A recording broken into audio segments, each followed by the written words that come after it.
On today's special episode of Homeworthy, we're embracing the simple life of country living with three of our favorite bucolic escapes. From chicken coops to conservatories, we just can't get enough of the character, coziness, and decades of history that is absolutely brimming in these country homes. Enjoy!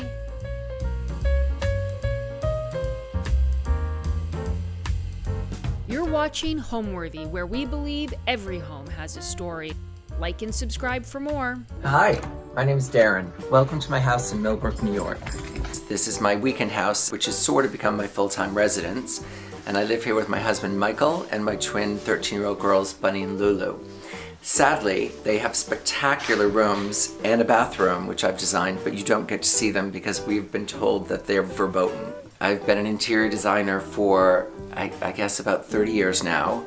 This is your basic colonial house. It's a farmhouse. It was never meant to be a grand house. It was always just a farmhouse. So the rooms tend to be on the smaller side. The ceilings tend to be a little bit low. So this house was built in 1800, and it was, when we bought it, a Christmas tree farm, which it certainly no longer is.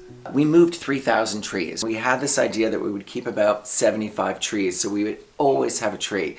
First of all, not so bright because the trees grow, so they're already way too big for the house. And also, several years in a row when we first bought the house, we tried to cut our own trees down and pull them in the house. And the only thing we succeeded in doing is fighting, tearing the paint to shreds in the entryway, like pulling these trees in, because they're not all wrapped up and perfect. They're these massive trees and you're trying to like lug it in. It was a nightmare. It's like Clark Griswold. I give you the Griswold family Christmas tree. Looks great. Little full, a lot of sap. We were most definitely the Griswold family the first 3 years that we were doing Christmas here. You know, you have this idea that you want it to be perfect and you want it to do it yourself. And then you wake up and you think, no, there's a reason other people have figured things out for you. Like, let them figure those things out for you. How have I designed the house? You know, that's kind of a funny question because unlike for a client where there's very much so, a set of rules or a set of guidelines or a set of needs, for us this has always been way more organic. And it's always been more of a bit of a laboratory for me to try out things that I think I would enjoy. And I have to say, for the most part, they've all been really successful. So we're going to go into the foyer. It's a little foyer, but there's something about the foyer that's kind of important mentally to think about. Big front door. Almost nobody comes in the front door. This is Millbrook. Everybody comes through the kitchen. However, I have a partner who's a rug dealer. He's a 70-year-old Persian man who has access to any rug you can possibly imagine. I could have the most exceptional quality rug that anybody could possibly find. And instead, I purposely have this super worn out, it's got holes in it, I think there's a tear in it somewhere, because as much as I want people to come in and see beautiful things, I also want them to come in and know that they don't have to be precious, that it's not formal, that it's comfortable, it's worn, it's lived in, that it's a home. Michael and I bought the house, and again, it was a spur-of-the-moment thing. So we jumped on a plane, we went to the south of France, went to every single flea market all through the south of France, and just bought everything that we loved. There was no plan, there was no scheme. It literally was, let's fill a container with things that we love, and when we get them home, I'll figure out how they fit into a puzzle. So this settee came from the south of France. This, I think, was the flea market in Paris. The pair of Napoleon III chairs, that was in the south of France. This table was at the flea market in Paris. I also have to apologize, I totally have bourbon voice today. We were out at a hunt ball last night doing a little drinking of the bourbon, and so I'm a little like salty and sexy. Anyway, so this was the first addition that was added to the house. That's the 1800 part of the house that we just came from. This is the addition. We went through great pains to match the floors with the old part of the house. The old part of the house, very wide plank pine floors, which are super soft. And pine also bleeds through paint. So we put this in, and then I had somebody paint it. I had this really amazing artist, Matt Austin. His name is Matt Austin. The guy's like a god. He's just genius. So Matt Austin came up with this pattern. It's based on a piazza in Portugal, in Lisbon. And we purposely painted it so that the wood would come through.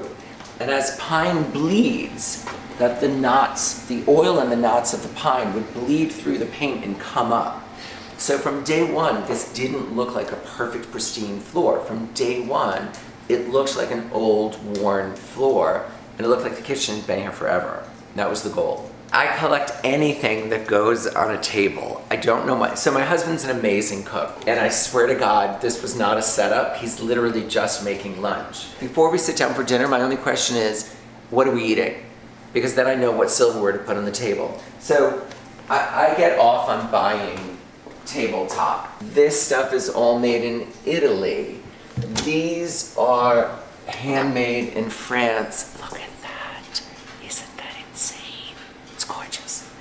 And then these, which you can't really see, there's an amazing silversmith in Florence. And I had these cups made, and they've got our initials on them with the date that I had them made. And we use these for water, we use them for wine. They can be red wine goblets, they can be whatever you want. But, you know, the point is, people are always like, how do you do a tablescape? You don't. Just do it. Just put stuff on the table. It's not a premeditated thing like, oh, I'm going to create this atmosphere today. Just put things that you have in the house that you think are beautiful and see how they work together. So, this is the good stuff. This is the Heron Rothschild pattern. Mr. and Mrs. Rothschild, although I think it was Duke and Lady or whatever, Duke and Duchess Rothschild, she had had a little diamond necklace that he'd given her, and she'd misplaced it. And the gardener found it. The birds had used it to create a nest in the garden.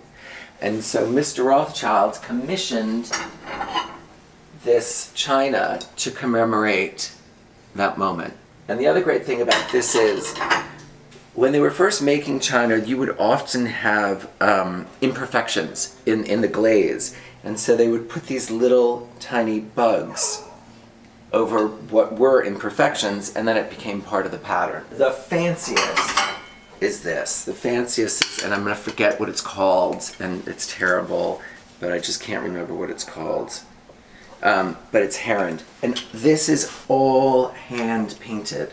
All of that detail. It's crazy. It's amazing. So I opened a shop called Tent in Armenia. I did it during COVID. I took an old gas station, gut renovated it, and created this like tented phantasmagoria of fabulous stuff. It's got furniture that I've designed, but then it has tabletop and accessories and gifts from all over the world. This we call the garden room. We were able to dig down, and so we could get much higher ceilings because we went down. This has become the room that we really hang out in. In the summer, we just drop all of these down, and it's basically like a completely open room. This really wasn't meant to be the television room. And the walls are all reclaimed oak, so they're old oak, so they're really warm and yummy. And I didn't want to look at the television. I didn't want to see the television all the time. So we put it behind these panels. How sexy is that? Is that not good? A little bougie, but kind of sexy. So we have prided ourselves on creating like these perfect magical Christmases every year for the girls. So about 4 years ago, we decided I'm going to get zebra finches for the girls. I've never seen a zebra finch in real life. I'm just getting zebra finches. So I find this amazing antique bird cage, and it's huge. It's incredible. It's about 11 o'clock. The girls are sleeping. The Christmas presents are all under the tree. The room is flawless. We've had no arguments. And we take the birds and we release them into the bird cage. Well, I'm so brain dead that the little tiny birds fit right through the slats in the bird cage. So we've got 10 tiny little zebra finches now flying all around the room. They stayed in this room, thank God. They're in the tree. So now it's 11:50. We are cursing at each other. We're screaming at each other. We're trying to be quiet and not wake up the girls. And we're trying to get these birds. We're sticking our arms into the Christmas tree because they've gone into the Christmas tree. We managed to catch them all. We put them back in the original little cage, And the next morning I woke up and I found this guy, an ironsmith, who makes bird cages upstate New York, and he made this cage for us. These are not the original zebra finches. Sadly, zebra finches are really brutal animals, and they attack each other for dominance for the females. So we're down to 2, and they're males. So the 2 males won't fight as long as there's not a female. Like, why do I know these things? I don't know. You just learn this useless information. I have no idea why. In all sincerity, I have no idea why, because we don't kill things. But friends of ours give us taxidermy. They give us dead things. Like, one girlfriend of mine gave us this turtle that she's had for years, and she suddenly decided it didn't look quite right on her end table anymore. Another friend had a farm down the road where her husband raised fallow sheep. And she would go out every year and collect. They shed their antlers every year, these huge antlers. And she would go out and collect the best pair and put them on these bronze heads. That's a piece of sculpture that I love. I think it's amazing. And then recently, we had lunch for a girlfriend, and afterwards we went to a friend's store. And we're in the store, and Michael and I were both like, oh my God, look at the beaver with its big fat belly. That's so awesome. And Barbara bought us the beaver. Pointedly, all of the upholstery that I've designed is purposely super sloppy, super comfortable. Some people like cushions that are spring with foam so that they spring back and they always look perfect and they're always mint. I don't want my house to look like that. I don't want my house to look like a suburban fantasy of perfection and Leave It to Beaver. I want my house to look incredibly comfortable and like people actually live here. And yes, the dog is always on the sofa. Nothing's too precious to have the dog on it. Nothing's too precious to have a child on it. People will be like, oh, I just had a baby. And we're like, come for the weekend. I have cribs. I've got a changing table. You don't create a house for it to be a set. You create a house to actually live in and for your friends to enjoy with you. So I don't understand the whole idea of wrapping your furniture in plastic and having cushions that look perfect all the time. That's not my shtick. This is Tuck. He's my store mascot. This is our bedroom. This is the room in the house that is my sanctuary. It's where I want to wake up every single day, and the first things I see are things that make me happy. The walls are fabric. They're not painted, they're not wallpaper, they're texture. So the sound quality is really amazing. This whole mush is like it's just me. That's me. Like the perfection and the precision of the photography, and the newness of the photography. And then our girls, when they were like 2 years old, they did these paintings. And honestly, I think they're really good. And I love the combination of them. I just think the juxtaposition of the triptych, it's so, like, that's a home moment. That's the definition of home right there. There are a million places in every single room I've ever designed to sit. There is never one central seating arrangement. I just find a central seating arrangement kills the room. It's got one purpose and one purpose only. And if instead there's a place to lie down, I've got chaises, like in 3 different rooms in this house I have a chaise, because if you want to lie down and read a book, lie down and read a book. Doesn't matter what room in the house you're in. Different chairs, different nooks. I just think having a variety of places makes a room adaptable, makes it much more usable, and makes it all feel more gracious, makes it feel more luscious and homey. So 2 rooms I love to do. I love to do kitchens, ironic, because I don't cook, and bathrooms. So our bathroom, I went a little bit over the top. But if you can't go over the top in your own bathroom, where can you go over the top?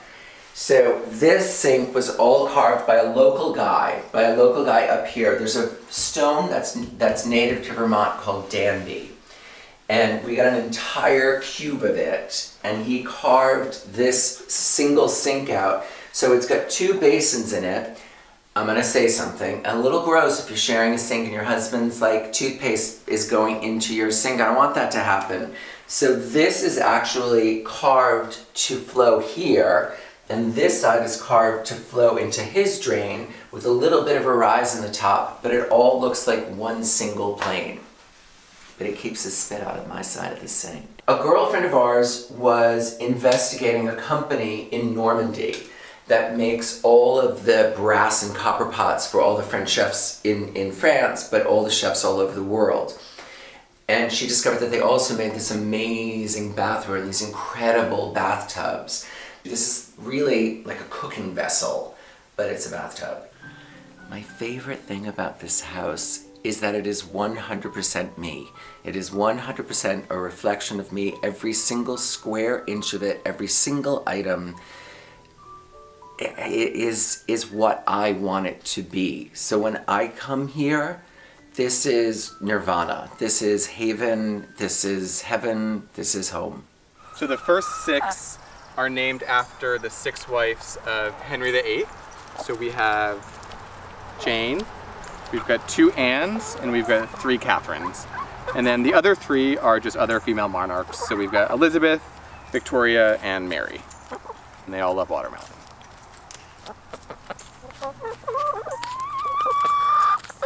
You're watching Homeworthy, where we believe every home has a story. Like and subscribe for more. Hey, I'm Justin Reese. Welcome to our 200-year-old home in Hampton, Connecticut. Come on in. We are here in Hampton, Connecticut in the home that I share with my partner Mark, our 2 dogs, one of which you can hear right now, our 10 fully grown chickens, our 12 baby chicks, and I think that's it for right now. Scout. Doesn't love the chicks. We bought it out of foreclosure about 4 years ago, and we've spent, pretty much the bulk of that 4 years bringing it back to life, restoring it, trying to find the right bits of its character to save and really cherish. So outside of restoring the house and raising chickens, we are sort of hobbyists by trade. I am a ceramicist, so I spend a lot of time at the pottery wheel, and Mark's a woodworker, and he makes cutting boards, sculptural pieces, some pieces of furniture, and you'll see all of those scattered throughout the house. When we first bought the house, it was, I would say, squeaky. It was drafty, lots of cobwebs. It's kind of everything you'd expect an old house to be. But beyond that, and once we sort of saw past that, it was really well built and it was well laid out, and these spaces in each room had such a clear definition of what it wanted to be, and that's what we fell in love with, and we were able to see past the disrepair. We are in our living room, which is, I would say, the second part of the home. It's TV time, it's cocktail time, and it's really just a place to sit and enjoy it. And I think we love stocking the bookshelves with these strange little curiosities that you can just sit down and let yourself get lost in. Lots of things that I love here, and I think it really shows our love of mixing high and low, both with antiques and contemporary pieces. I think for starters, this rug is sort of the perfect example of that. I found this amazing rug guy on eBay who has an incredible assortment of old rugs, and they're super affordable. Is there a serpent theme I'm also seeing? Yeah, it's kind of like snuck its way in, to be honest. I've got the serpent lamp, which is this amazing House of Hackney lamp that I found in Chicago. When I was traveling a lot for work, I would try to pick up a piece for the house everywhere I was, so that came from Chicago. Another thing I love about this room is all of the wood storage in here. Initially, we were thinking of putting doors on it and kind of hiding it. It is kind of this amazing focal point of telling people how we live before we even open our mouths, and I think that helps set the tone for how cozy we want you to feel when you're here. Okay, here we are in the dining room, which I love. We usually only eat here when we're entertaining, but overall, the aesthetic of this room is kind of, I don't know, I guess most people would say it could be a little strange. We've got these really amazing frescoes that are hand painted onto the wall. They're signed by Maria something in 1948, and they're obviously a little cracked and the plaster's chipping off, but I love them, and we wanted to do everything we could to not only save them, but make sure we could preserve them and keep them with the house for as long as possible. And then we kind of just based the rest of the aesthetic around that. And then, there are a lot of little fun touches throughout the room, and everything has a story. For example, this portrait, which we found at an antique mall in Vermont, I believe, is of a bank robber from my hometown in Warwick, Rhode Island, which is just kind of a crazy connection, and we have been dying for an oil portrait, so that was a no-brainer. And then kind of as we swing through the room, we've got other little conversation pieces that help keep the dinner conversation flowing. I think one of the biggest is our taxidermy emu, which I found in Portland and had never seen a taxidermy emu before. And apparently, I didn't know this, but emus mate for life, and this emu's mate had died, and he tried to throw himself in front of a car and got hurt and ended up dying, and the owner wanted to have him taxidermy to preserve it and kind of save that story. It was quite a story. Quite a story. And now we're in the kitchen, which, you know, like all homes pretty much, is really the central part of the house, but it was also the biggest project we've had. So originally it had great hardwood floors that we loved, but they were so old and so warped that we had to replace them. They really just weren't safe at that point. The beams had to stay, obviously. They're such a critical detail of the house, and I think it kind of gave us this spring pad for what we wanted the rest of the kitchen to feel like. And then with the islands, you know, we wanted islands that felt great for entertaining and cooking, and we had to work with the layout that we had. So there were islands here. We extended the size of this island to get more of an overhang for a bar top, and also made it a little bit wider. So we found this beautiful leather finished granite, which means that it's not as buffed as other granites, and you can feel the ridges of the stone, which I love. The fridge in here is kind of crazy. So the fridge is actually hidden behind this door, and it opens into the fridge, which is strange because on the other side of the kitchen, we have what I thought was an amazing set of built-ins, when in reality, they are cabinets that lead to nowhere. This is kind of our main eating area, especially for breakfast. But we've got this couch, and a lot of people ask us, oh, like, why do you have a couch in your kitchen? But in the morning, coming down here and like plopping down with a cup of coffee and the newspaper and watching the chickens kind of roam around outside, it feels like a hug, and I love that. And I love when our guests kind of come down and naturally do the same thing. To me, that's a good sign of a well laid out room. And then in my collection of wicker baskets, which kind of came to me in a fever dream, and I was like, we need wicker, it'll fill this space perfectly. But what I love is I use it a lot. So bread baskets, collecting eggs from the coop, but also it's sort of like a go-to hostess gift. I can grab a basket, throw some flowers in it from the garden, throw some eggs in there, and I'm kind of done. And it's great. And they're, you know, $5 to $10 each at a local antique shop. Here we are in our bedroom, which coming from a New York City apartment felt cavernous and pretty overwhelming in terms of how we were actually going to fill this space in a way that felt cozy and warm and exactly how you want a bedroom to feel. So this, to me at least, feels like the most contemporary room in the house. We've got this low bed that the dogs love because it's easy to get on. This is a piece from an artist that Mark used to work with when he owned a gallery in Boston. And there are just touches of, again, really contemporary art throughout the space. But what I love is you can still see all of those sort of trappings of an old house. You know, we still have the beams.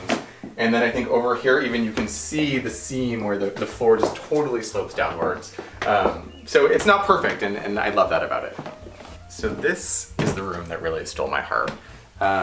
We were looking at the house, not in a great mood that day, but we came in here and this wallpaper really just, I fell in love with it. And it's wallpaper that's original to the house, or at least, you know, original to several owners before us. And it's wallpaper that we would have bought to put back on the wall. And I think it was that moment that I was like, okay, this is the house for us, and I can't wait to get my hands on it. So these chairs are some of my favorite pieces that we actually own. I was out here with friends one weekend, and we were antiquing, and I saw them and I was like, God, these are nuts. Like, they're kind of nuts in the best possible way though. But they were a little bit on the border of like, okay, these could be bad. So I didn't buy them. The next weekend, Mark was out here by himself, and I almost told him to go buy these chairs because I couldn't stop thinking about them. And the following weekend, we were finally back out here together, and he was like, oh, go upstairs. I found these crazy chairs. You're going to love them. And I walked in the room, and these chairs were here, and we had never spoken about them, but we both kind of fell in love with them in the same strange way. We have a lot of artwork in here, a lot of portraits. Almost all of the artwork in here, and I'm going to say actually all of them, are portraits of women, and the only men in this room are right over here, and they are these kind of court jester figures, which I love that idea. For whatever reason, it's a room that really celebrates women, and at first I was like, oh God, we're making the pink room about women. That's a little cliche, but it kind of feels right, and it kind of feels like every matriarch that's ever lived in this house before probably loved this room. So we are now in what's kind of become a makeshift studio for shipping my pots out, for starting seedlings and for raising our baby chicks right now. So these chicks are our third batch of chicks that we had. They don't have individual names yet, but conceptually I want to name them all after accused witches of Salem. I had no idea that chickens liked watermelon. They love it. It's kind of crazy.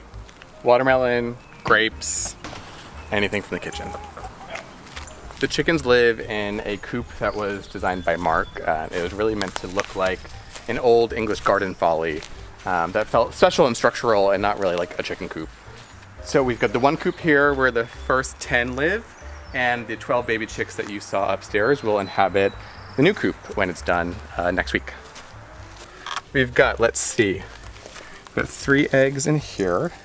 We also have a decoy egg in each nest box, which helps the chicks know where they should be laying and where the eggs belong and where they don't belong. Today's haul is we've got 7, and you'll see every hen lays a different egg. So we've got a green one, a white one, sort of brown speckled one, and a few varying shades of brown, and almost a pinkish one. What do you love most about this house? The thing I love most about this house is that it feels like ours, to be honest. I think there are a lot of beautiful houses in the world, and there are a lot of houses that are much more expensive than this one, but this truly feels perfect for us, and then genuinely every room feels like what it wants to be in my eyes, and I think that's sort of invaluable. When I bought this house, the screen porch was here, and luckily the screens can go out, and it has glass for the winter. So it can be a glassed-in porch in the winter. But in the summer, it's a place we really use a lot. It faces the garden, so I get to sit here, look out on the garden when I sit. I don't have a lot of time to sit. But we love to come out here in the afternoon, late in the afternoon, have a glass of wine, have the fans on, and chat and have the lovely summer air. It also is a place that I do my jigsaw puzzles. And I had a table made by one of our artisans from 100 Maine, especially for jigsaw puzzle doing. So I always have one set up, and I'll do it for an hour. I find it very relaxing. Then I get frustrated and leave, but it's always there, and to me it's just one of the great summer projects. The room's always filled with plants. We have a big greenhouse, so there are begonias and ferns and things that do very well in a shady environment.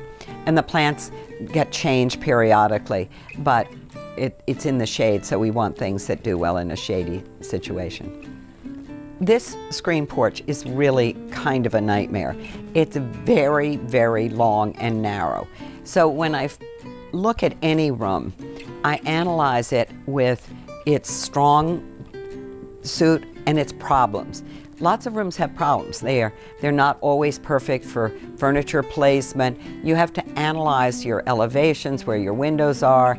So this room was kind of hard to furnish in the fact that it's so long and narrow. So in the center of the room, I put this very, very long sofa that 4 people can sit on. Again, I think about a number of people. I group chairs around it.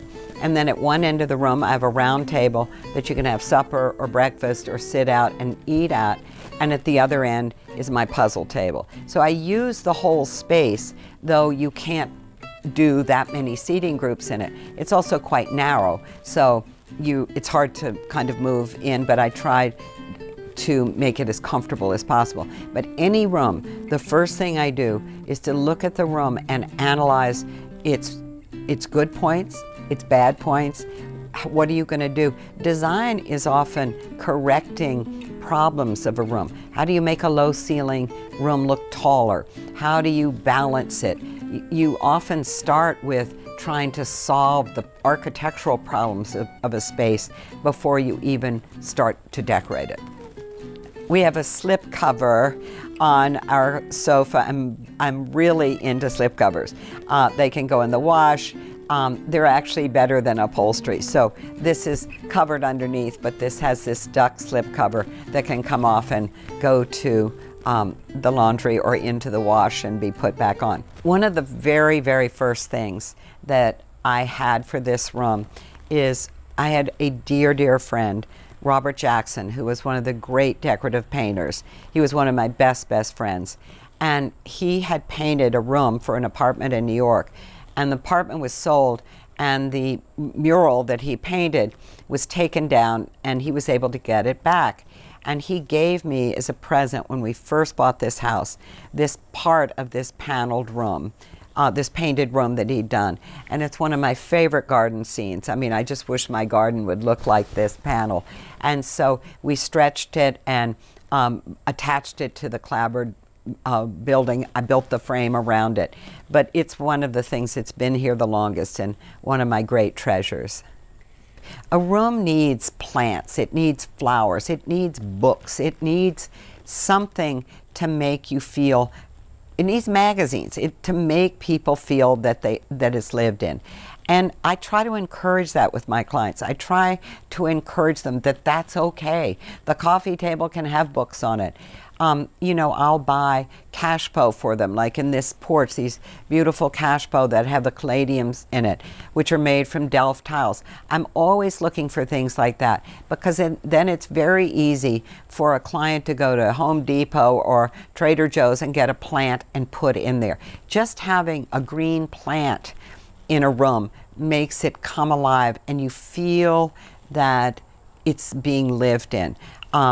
I want to do everything to make my houses not feel like a hotel.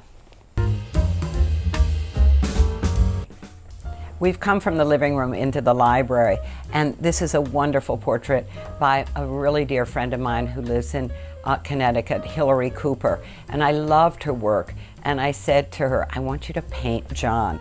John said, I don't want my portrait painted. And I said, I know she will capture you perfectly. And what I love is that he's sitting in a chair with his beloved BB in his lap, holding her, and it's a pose you see all the time. It's just wonderful, and I find it so much more personal than just a photograph. Well, I run out, and I find that I hang pictures on bookshelves because I run out of wall space. And I have a lot of books that are books that I'm not going to read. They're history, they're older books that are maybe a series of Trollope or something like that. So it's not the books that I get to. The lower ones are where I put the art books and things that I'm going to probably pull off the shelves. So I'm often hanging a picture right over the books. We collect too many things. You know, John Rosselli, who I'm married to, was an antique dealer for 60 years. We love so many things. We love porcelain. He loves bronzes. It's really what catches our eye. I always say a collector is somebody who buys a lot of one thing. We just buy a lot of things. And it's terrible because I can hardly fit anything, but it's the hunt we love. And we always say, oh, we don't need anything. And then the next thing you know, you're in an antique shop and you go, oh, isn't this just wonderful? And so it comes to the house. It's a constant thing of rearranging the accessories and the objects to make it look orderly and not just piled up. Now we're leaving the main house and we're going over to the barn. And I'll tell you the story of the barn when we get there. Come on, Annabelle. Let's go. Come on. Let's go, Annabelle. Come on. Good girl. Good girl. This is my beloved Annabelle, who is wonderful, except she can be a terror.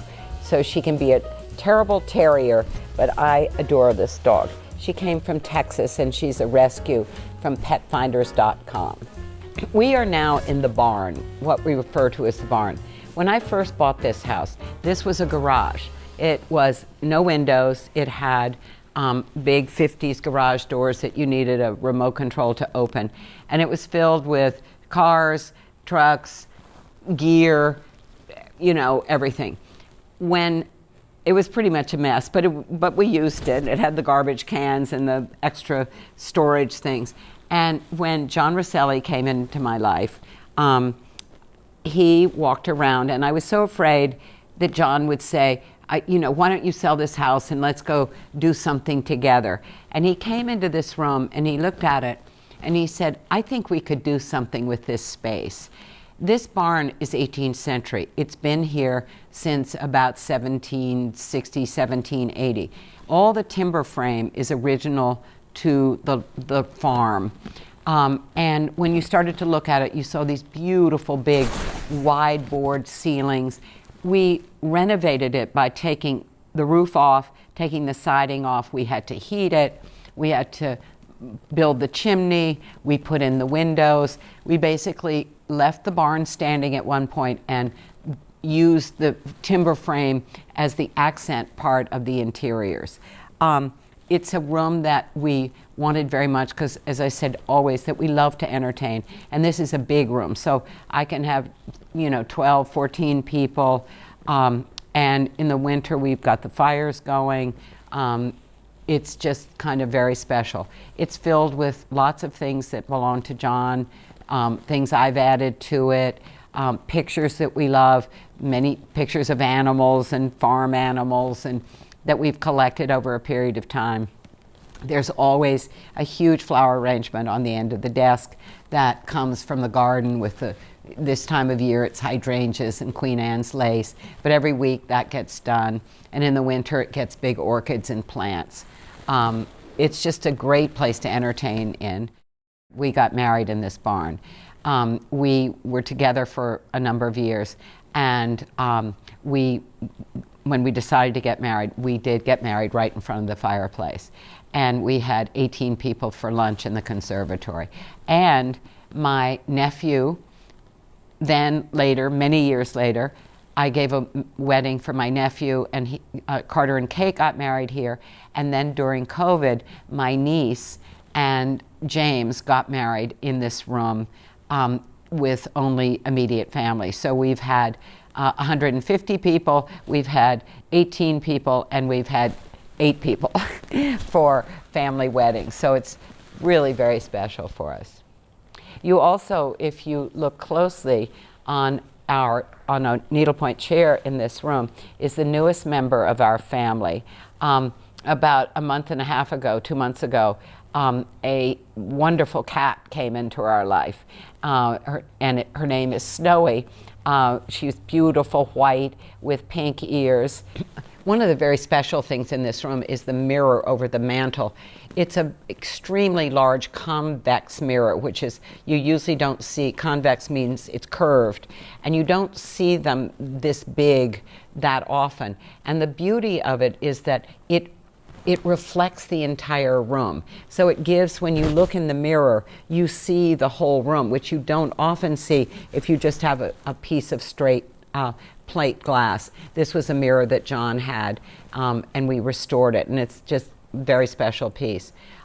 One of my favorite paintings is over the door, and it's a painting of horses' rear ends, which I gave to my husband for his birthday one time, and the card said, "This is not what I think of you." What did he say? He loved it. He loved it. One of the most important things, again, when you make your guests feel comfortable.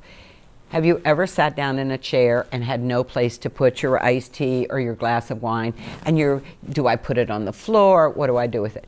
So to me, it's called a drinks table, and it's absolutely essential. And I laugh a lot and say that I started Bunny Williams' Home because I was designing drinks tables because I couldn't find enough. And so I started designing them, having them made, and that's launched into a whole furniture collection. But it started with the absolute need for little tables next to every chair. They can be tiny, but everybody should sit down, and you should, in your own house, sit in every chair and say, where do I put my glass of wine? Where do I put my cup of coffee? Because if you're stranded without it, you're not going to be comfortable. Accessorizing tables is, I think it's kind of an art. I always say when you're doing a table, you're creating a little still life. You have to think about it. This table, this beautiful big bone box that John's had for years. So this table is quite balanced. They're pears. There's this wonderful bronze giraffe. We love bronzes. So this is organized because it's kind of paired.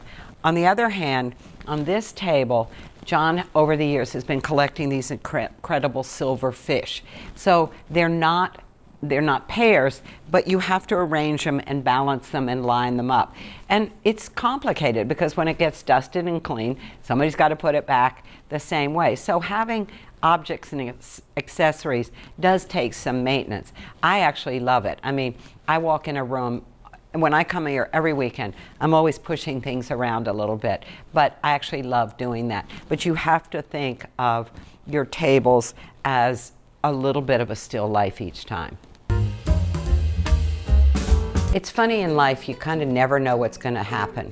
One day I was going to the grocery store and I went by one of my favorite junk shops, and there, leaning against his building, was this facade of windows.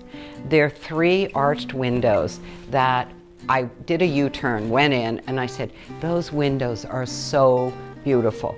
And he said they came off of a conservatory on the Hudson River of about 1860. And I said, well, that's the period of my house. We're in this space that we're in. I had a tiny, tiny little greenhouse. There was a shed and there was a little greenhouse. The greenhouse was 32 feet long and these windows were 32 feet long. So I bought the windows and we had them delivered. I ripped off the greenhouse and the shed. We built the side windows to match and created this conservatory. This room is probably my most favorite room in the whole house. It is filled with plants. Things grow, passion flowers. This vine is a passion flower, jasmines, ferns, all kinds of different plants, this big palm. And then in the winter, to sit in here on a beautiful winter day and see the garden all covered in snow is really fantastic. We entertain in here, we have dinners in here. My family's coming this weekend. We'll have all 10 of us will have meals in this room. And it's beautiful at night, beautiful at daytime, and it makes a bigger dining room for us. The ceiling are 3 skylights, which need to, I put in to get more light to grow the plants. But actually, because the light is so strong, I've made these sort of scrim that I pull by hand, these shades that are made out of parachute cloth. And you can just pull them, but it makes a better filtered light. And certainly when you're in this room, if the sun were right over top of you, it would be almost unbearable. So I love seeing the sun through the filtered light. And the wonderful thing about this room is it looks out into the parterre garden. And a parterre garden is from the French, where the beds are divided up into geometric shapes, often with boxwood around them, and then they have different plantings. This is my red rocket. We are now going up to the studio, which is up on top of the hill. So we're going to have a little ride up through the orchard by the pool up to the studio. So we built this barn. And then this is the vegetable garden and cutting garden. This is where all the flowers come from. It's a big greenhouse. Look at the tomatoes. And I planted, we got the fields we scoured up the fields to put the Queen Anne's lace in it, because I just love Queen Anne's lace. One of my favorite things. So that's the swimming pool with the temple. That's the pool house.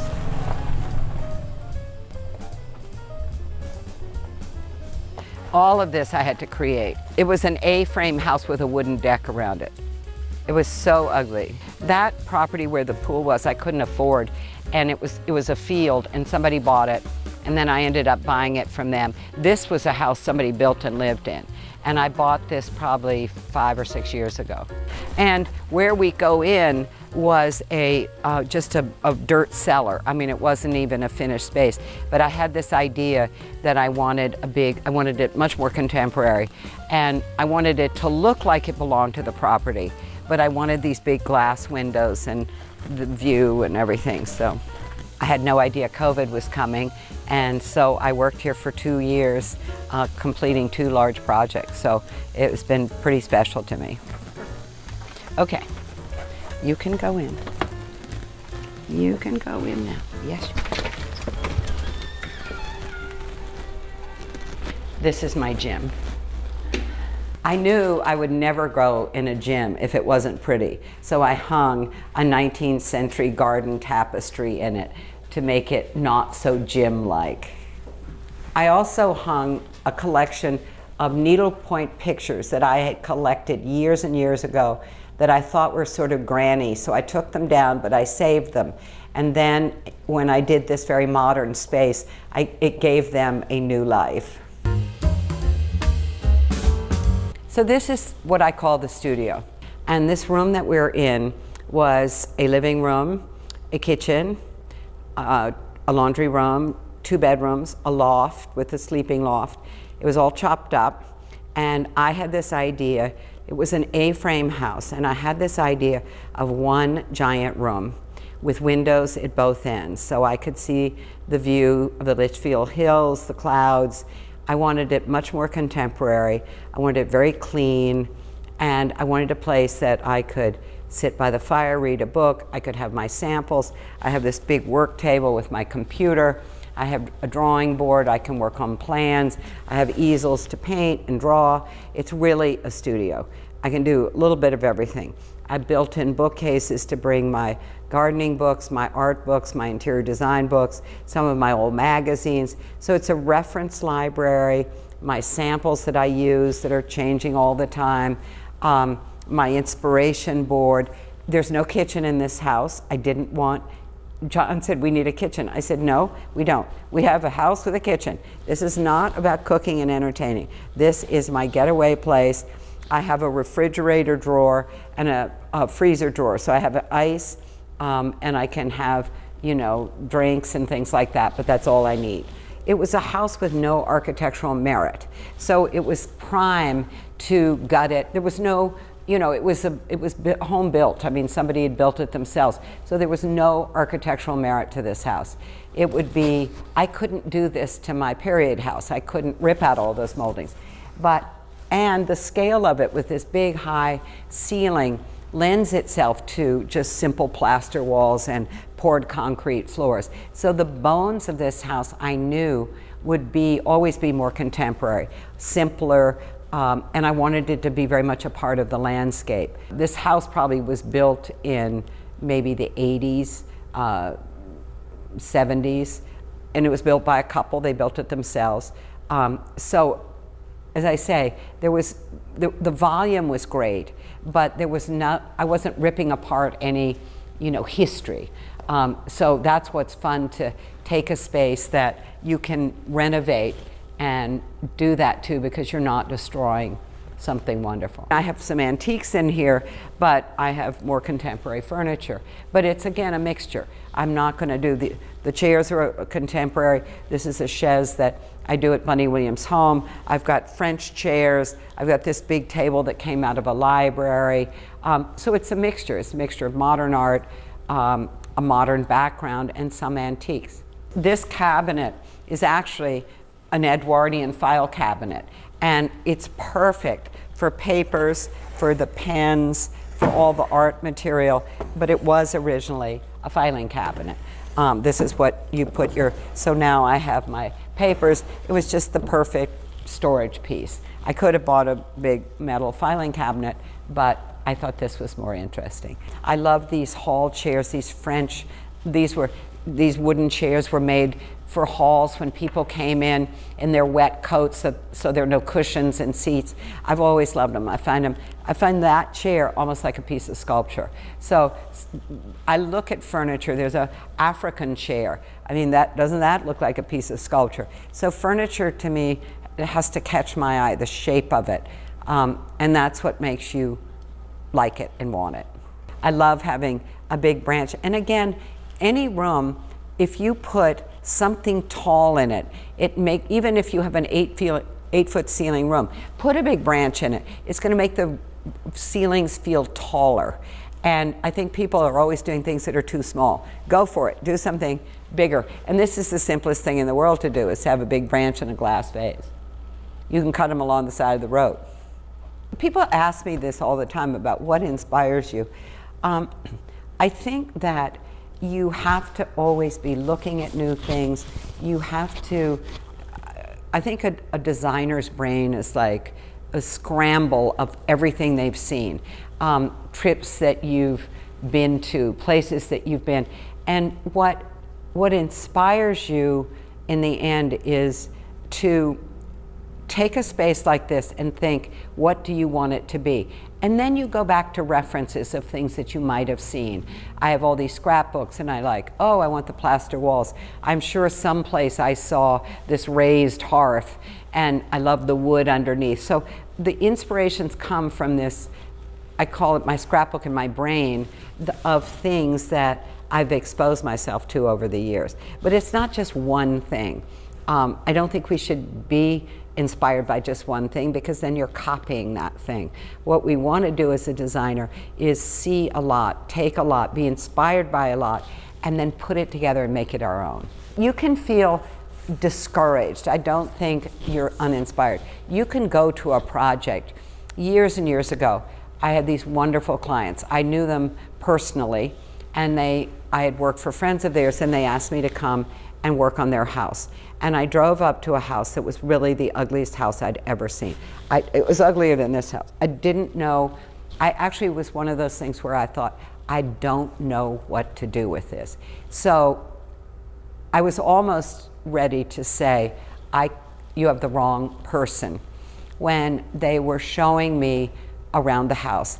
And they opened these concealed closet doors. There were many of them.